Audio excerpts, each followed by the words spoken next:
Welcome to the battleground of the next election. Suburbia, Middle England, squeezed by the cost of living and looking for politicians to promise some relief. So the coalition's latest target, train companies. They will not be allowed to add another 5% onto the cost of some rail fares. It is a bid to counter Labour's popular pledge to force energy companies to curb their bills. So what other incentives does David Cameron have up his sleeve? Our political editor Gary Gibbons been to the heart of the suburban home counties, Watford. Commuters weren't exactly celebrating this morning, but the government insists it's helping them.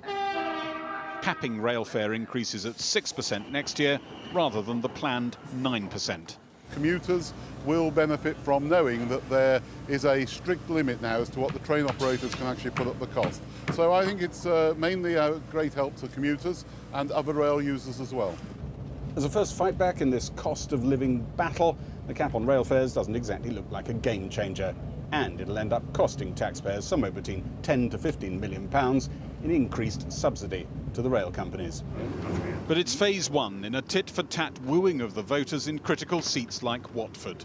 Both main parties know voters are feeling squeezed and concerned they might not get to share in the slow returning economic growth. So to help with the cost of living crisis and reach voters in marginal seats like Watford, both Labour and the Conservatives are coming up with retail offers.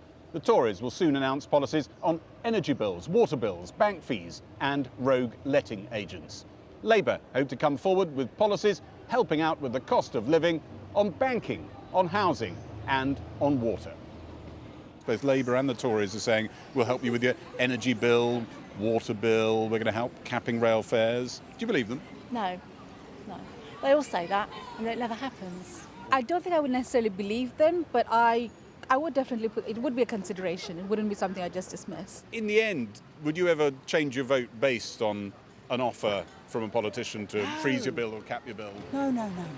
Who's going to run the economy soundly? That's all that really matters. And where does that lean you at the moment? Conservative.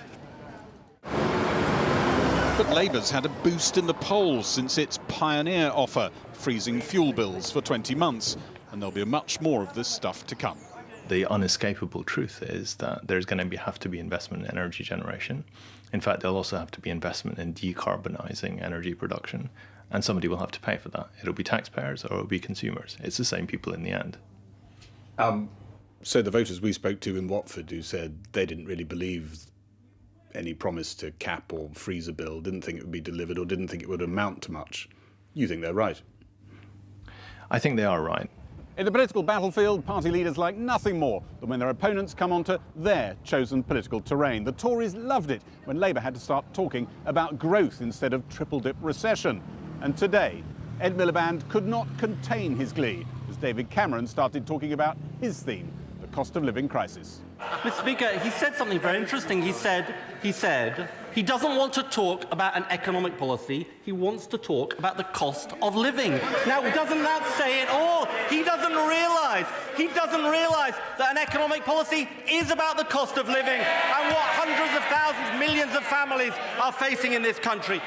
Well, we know what his cost of living policy is. It is more spending, more borrowing and more debt. And that would lead to higher taxes and higher mortgage rates. That is the double whammy that would hit every family in this country. Ed Miliband will go home feeling he's won round one, because it wasn't rail fares but his earlier energy offer that dominated the debate in Westminster. Many voters remain to be convinced about any offers the political leaders are throwing at them.